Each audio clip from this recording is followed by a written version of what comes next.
Story 1. My brother went from killing animals to being a kindergarten graduate. My brother is 6 years old. I am 28.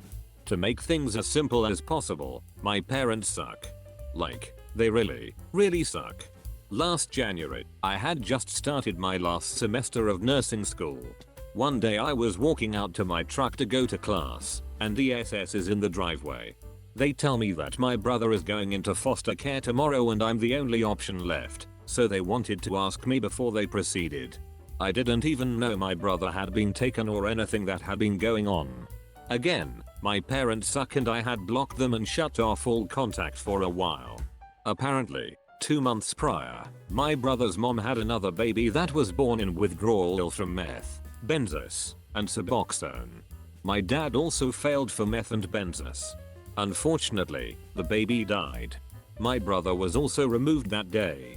He had went to another family member initially, but she could not handle him and there was no other family members that could pass a drug test. Except me. I decided to take him. They warned me. He's violent. His behaviors are horrible. He has killed animals. I took him anyway. I hadn't saw my brother much in the last couple of years, but I decided to give it a shot. It was a nightmare. He was 5 and had been expelled from kindergarten twice. I tried to enroll him in kindergarten at a different school, but he couldn't function a day without hitting, cussing, destroying classrooms, throwing stuff. One day, his kindergarten teacher had to evacuate the classroom because he was destroying it. I had to put him in a school for children who can't function in public school. He went there for 9 months. He hit me, kicked me, spit on me, screamed at me, actively defied me and laughed about it. I had to potty train him. He had been having accidents prior to coming to me. I filed an investigation for sexual assault, which I 100% know he was, but no evidence, blah blah. I started him in therapy. He has odd ADHD, RAD, and PTSD. I had to leave class every day to pick him up. I was scared I was going to fail, but somehow I didn't. I got a job in the emergency department and had to leave a lot to pick him up. Scared I was going to get fired, but didn't. I tried everything. I cried and prayed more than I ever have. I read 100 different parenting books. I went to therapy for myself because it was so much and I felt like my 2 children weren't getting any of the attention they deserved because what little I had to pour I poured into him. I started going to therapy with him weekly. One day I went to the courthouse to relinquish my custodial rights. I just couldn't take it anymore. 2 days later I took it back and kept telling myself don't give up. Be who you needed. My brother hasn't had any accidents in a year. He hasn't harmed any animals. He had to repeat kindergarten, but he has repeated it in public school and I haven't had to pick him up in over 6 months. He can now count to 100 when before he couldn't even recognize the numbers between 1 and 10. He can read when before he couldn't even recognize any letters of the alphabet. He says please and thank you and listens when he is told to do something or to stop doing something. He doesn't kick or hit or bite or scream. And just last week he walked across the stage as a kindergarten graduate. A day I often wondered would even be possible. I believe my brother, my son, is going to grow up and do very big things. I'm glad I didn't give up. I'm glad I could be who I needed. Story 2.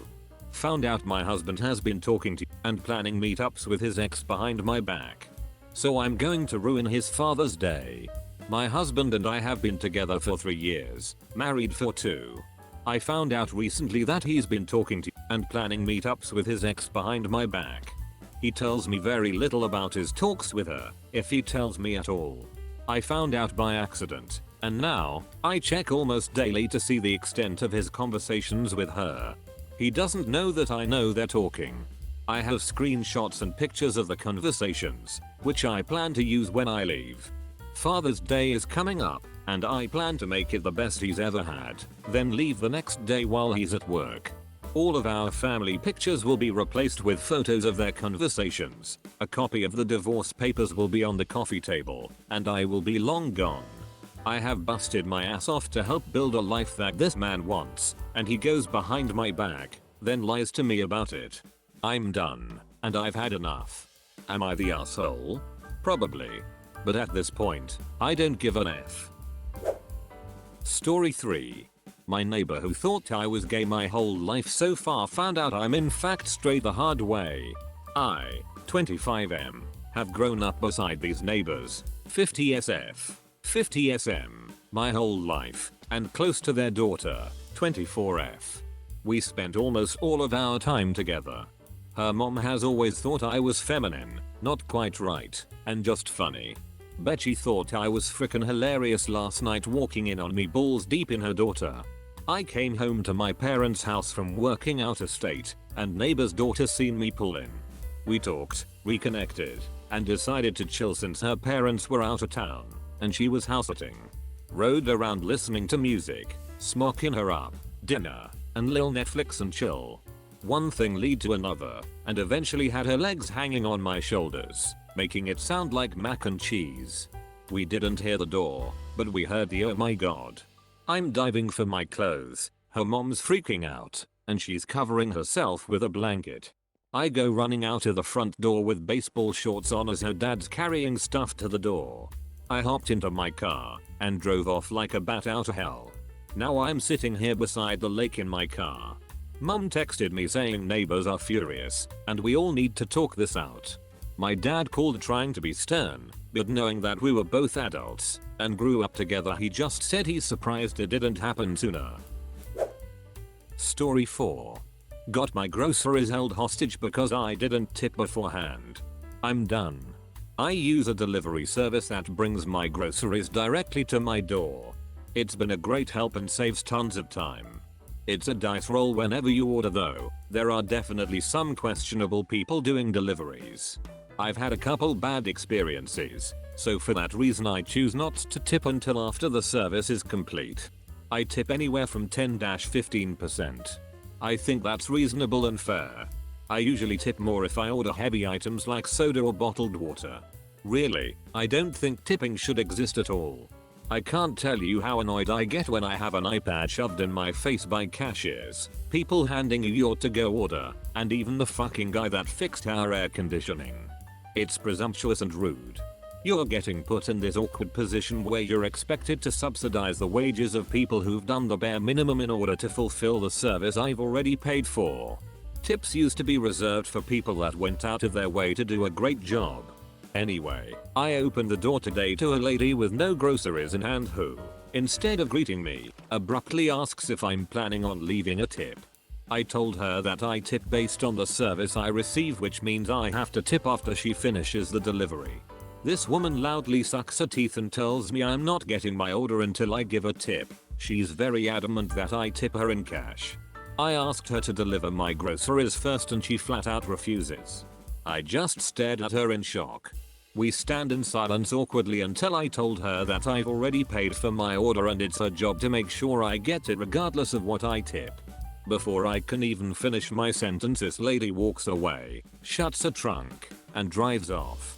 I spent the next half an hour being bounced around from person to person on the customer service chat only to be told that I had to call in to resolve the problem. One disgruntled phone call later and I finally got my refund and my driver reported. I'm done with tipping. I'm so tired of being guilted into paying on top of an already expensive bill just because the owners don't want to pay their workers a decent living. You can call me selfish or rude, but I'm past the point of being moved by social pressure to tip. From now on I'll be discontinuing all tips. It's not fair to the customer or the employee. It relies on guilt and preys on people's fear of social awkwardness in order to fleece us. We should not be worrying that an employee won't deliver our order or spit in our food if we dare not to tip. If prices go up, fine. I want to know exactly what I'm paying for something. No more not mandatory but actually mandatory gratuity. If enough of us do it, tipped employees will be motivated to demand compensation from the people who should actually be paying.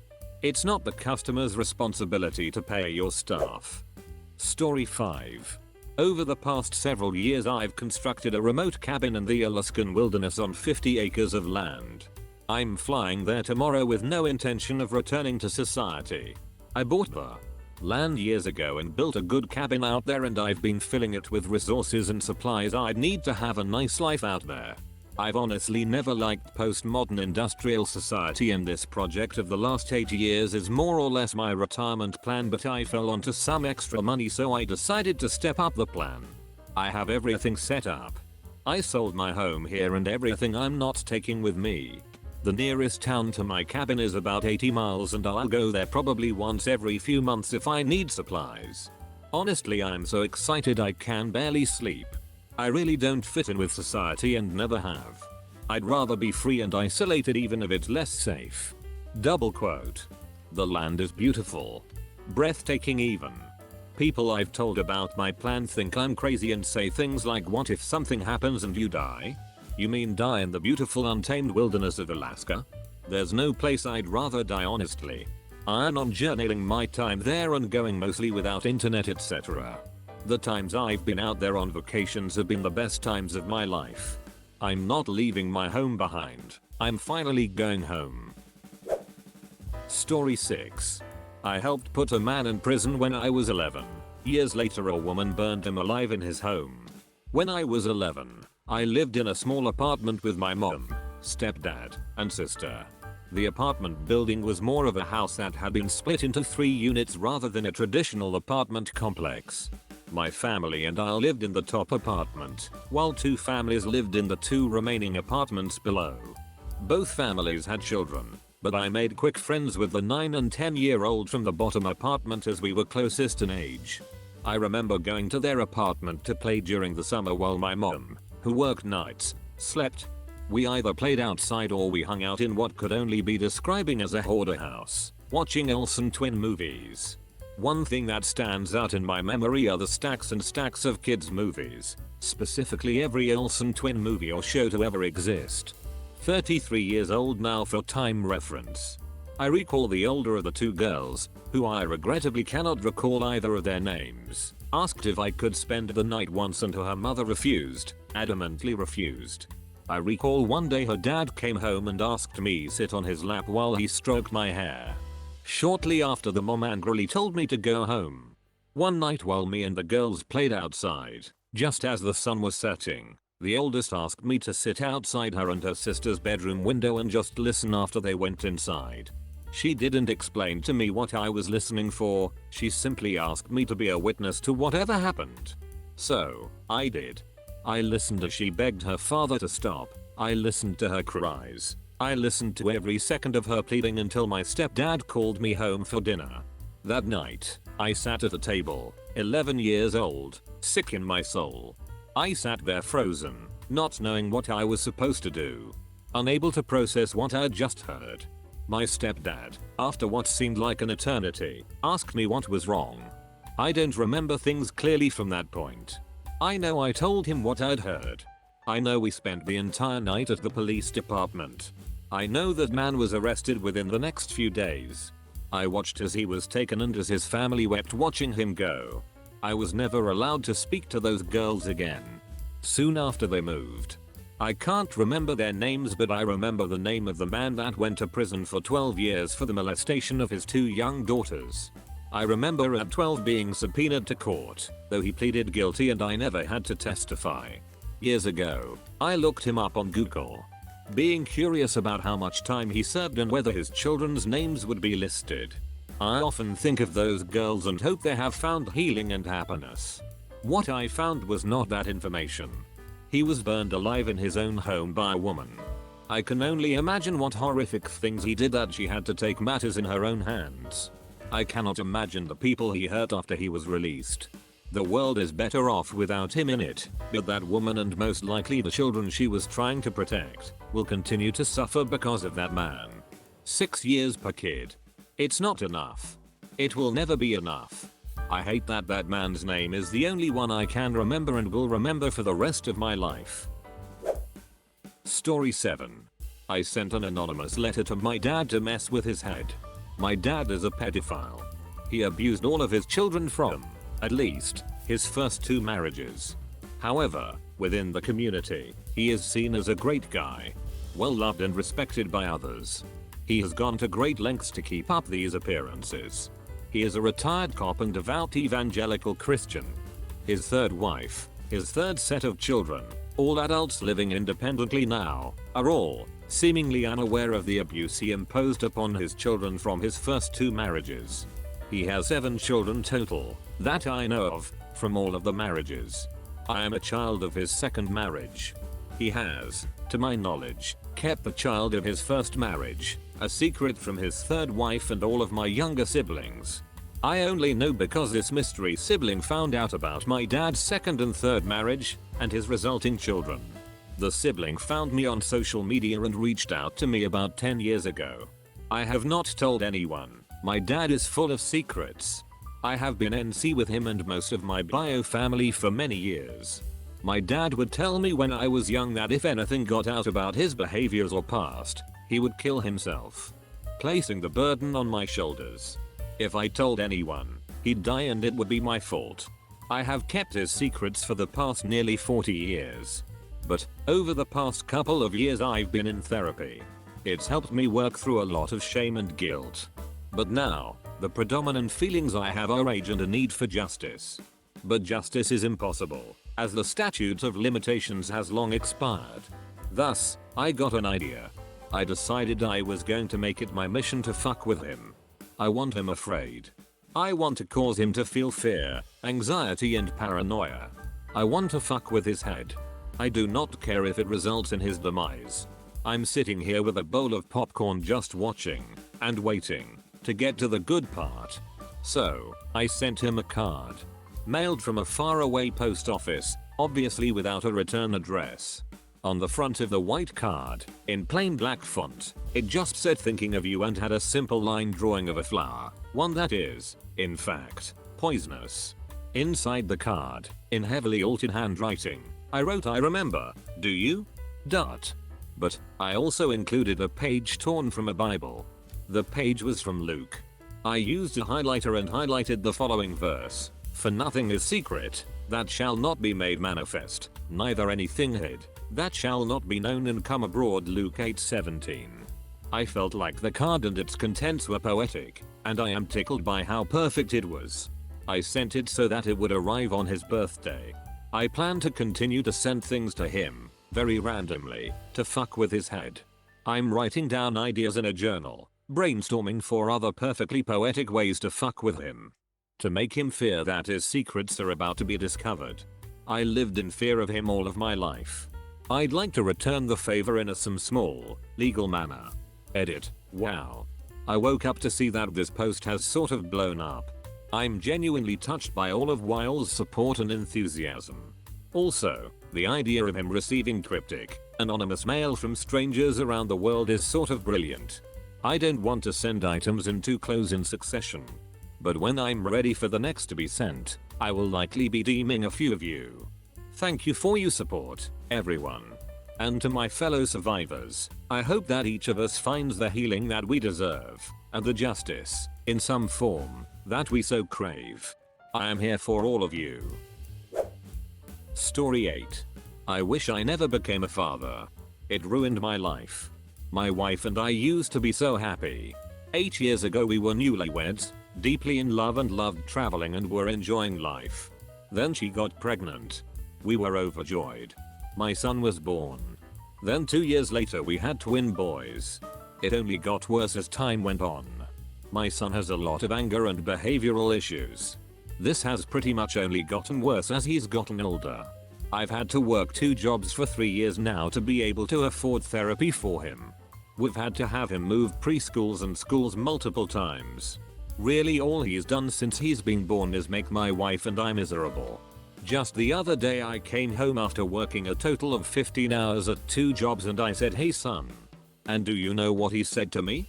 Fuck you dad.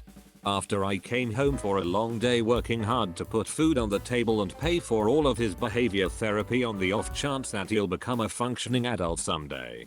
After I circled my block 4 fucking times because I was dreading coming home like every other day. I got up in his face and I said, you know what? Fuck you too.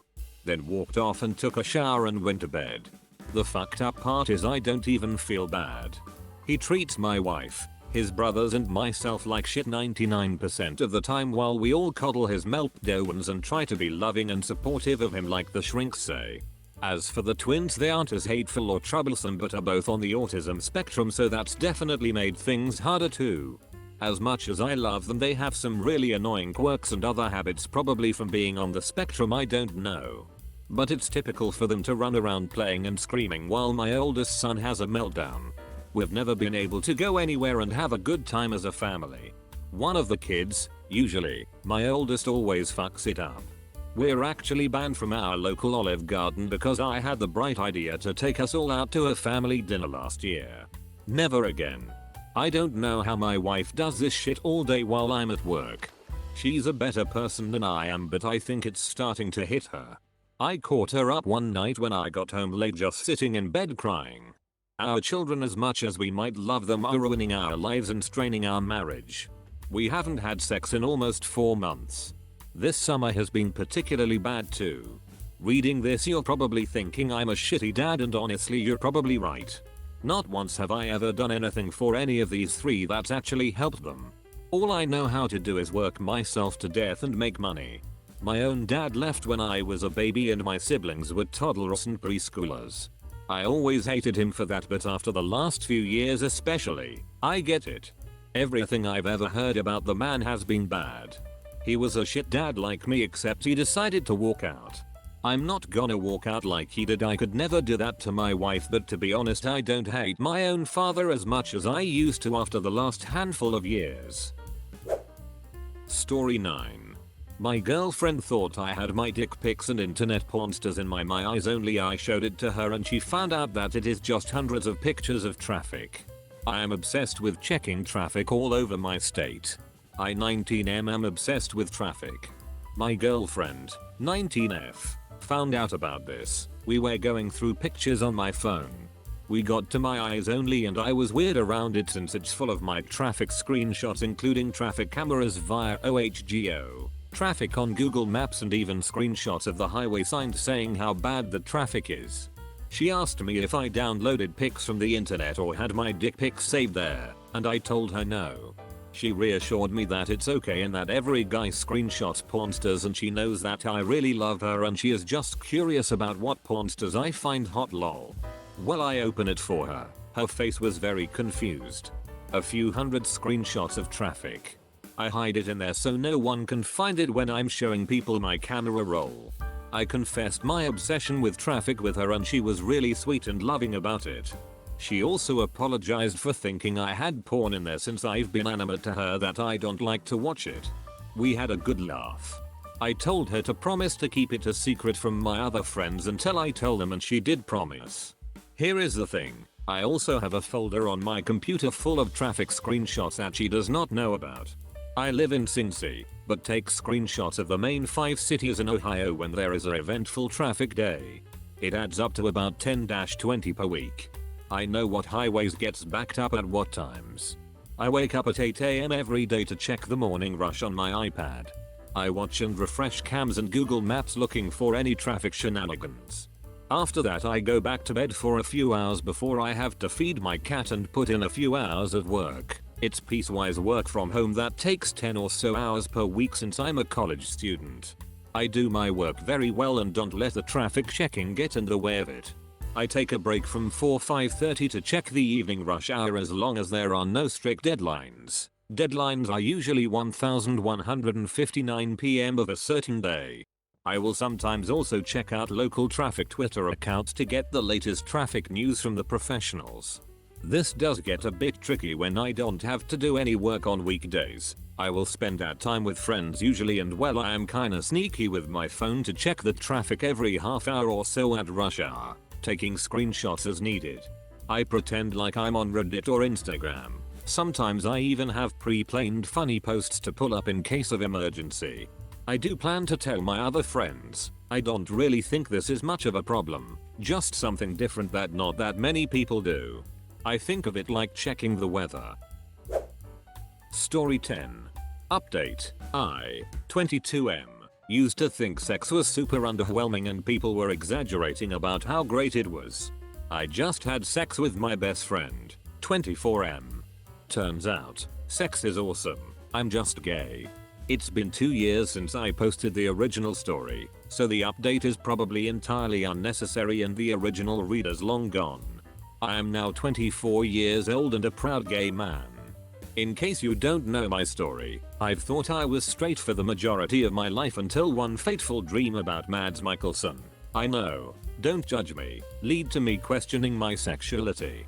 To make a long story short, I asked my best friend about gay sex, since he was well versed in the topic, and we ended up hooking up.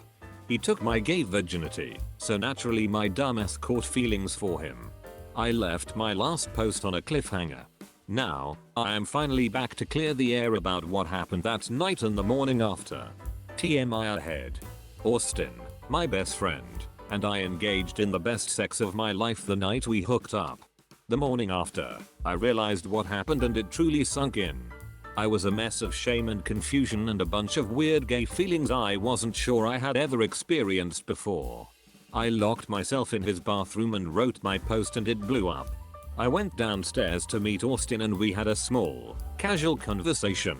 Well, it was casual for him. I was screaming on the inside. He offered me breakfast, but I refused, saying I wasn't hungry and I had somewhere I needed to be. I quickly gathered my things from my friend's room and left in a hurry. No, I didn't tell him how I felt that day. Nor did I the next day, or the next, etc. One night, a month later maybe, all of my friends went out for drinks. I had come out as possibly bisexual or maybe queer to most of my friends at the time, but was still not exactly open like Austin was. Which is why it surprised everybody, too many drinks in, when I started heavily flirting with Austin. Austin laughed it off, because we were both incredibly drunk, but when we were heading home later, he pulled me aside and asked if everything was alright. I said of course it was, and I smiled at him before asking if his place was clean enough to have a guest over. He smiled back at me, and I'm sure you don't have to guess what we did that night. The next morning, hungover as shit, waking up next to my friend again, I realized my stupidity and started to cry. Austin woke up to comfort me and I told him that I was stupid and confused. He pushed me on the topic and I ended up confessing that I was pretty sure I was in love with him. He didn't say anything for a while, but it wasn't a good silence. At the end of that silence, Austin confessed that he had a girlfriend and he had just cheated on her. Austin didn't feel the same way about me. I left his place and went home, and we never spoke of the confession again. 2 years later, I am scheduled to be a groomsman at his wedding. I am still in love with him. I apologize for not being able to deliver a happy ending. TLDR 2 years later, I am still in love with the man who took my gay virginity and I'm going to be in his wedding. Edit. I didn't think this was going to get as much traction as it did, so let me clear up some plot. Austin's lovely fiancée does, in fact, know about the affair. She forgave him because the relationship was very new and he told her right away. I didn't know about the relationship because it was very new when we hooked up. If you're an adult, you know that many of us don't always have the time to share every detail of our lives. Austin is bisexual. He is not gay. I never claimed he was gay, so stop blaming me for your poor reading comprehension and lack of context clue identification. I don't think Austin is a bad person. I am very enthusiastic about being in his wedding and his fiancée has also given him the okay. Edit 2. I cannot believe I need to say this, but please stop messaging me about my intimate relations or asking me what position I prefer. It's gross and a complete invasion of my privacy. Story 11. I know my wife is cheating. I have been married for over 20 years. She has been having an affair for several years now. I recently found out it was more than platonic. I have been tracking her and monitoring her phones. I have been collecting evidence for a final I know everything conversation and have her leave. Although we have not been intimate for several years. I truly love her and don't know what it would be like without her. College kids still living at home and house is paid for. So if she leaves she will also lose seeing the kids. I want her to leave so that she sees everything I provide in this house. I really want her to leave, so that she is embarrassed of what she is doing. The guy was a friend of the family, but she no longer invites him, because I know. I want to hurt her for what she has done to me. and have all of her family judge her for how she has treated me. I want her to suffer emotionally and for her to see what she had and lost it. Just a little more information. House is paid for, but have children in college full time. They cannot afford to live on their own just yet. I am not leaving and the children will stay in this house. Story 12. Messed up a woman's social life with my weird sex game. So my wife and I were having a dinner date a few months ago. Seated near us was a much younger couple. Like any younger we could have been their parents. I'm not a nosy person but the wife and I have been together almost 20 years. There are gaps in conversation when you've been together this long. They obviously just getting to know each other.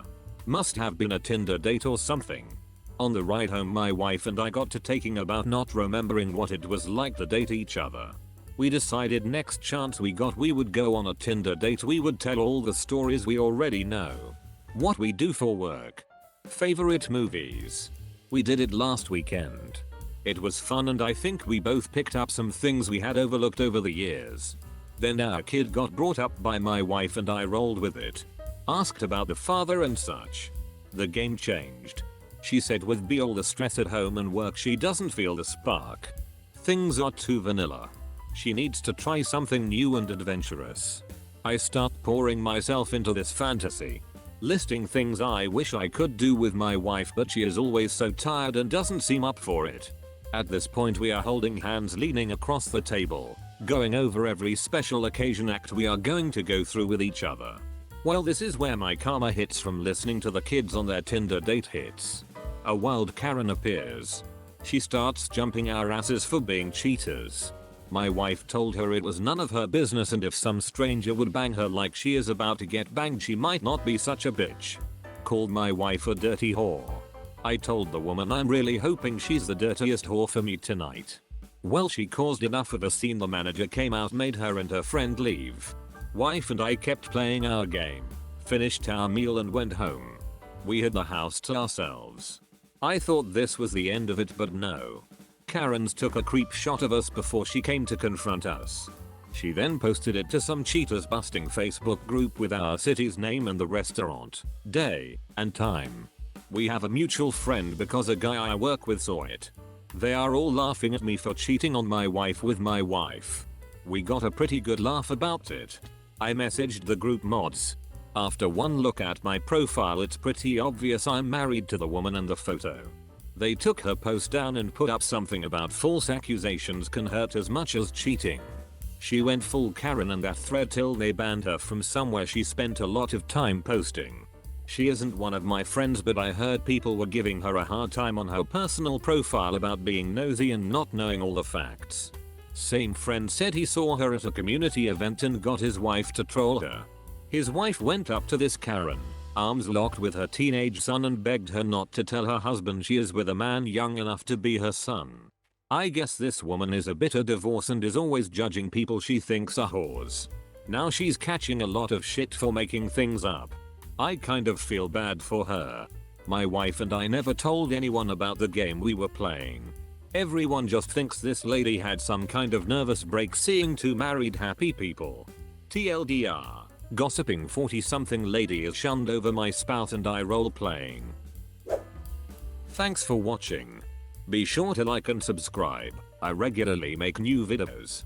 Can you do me one last favor? You have a fantastic rest of the day now.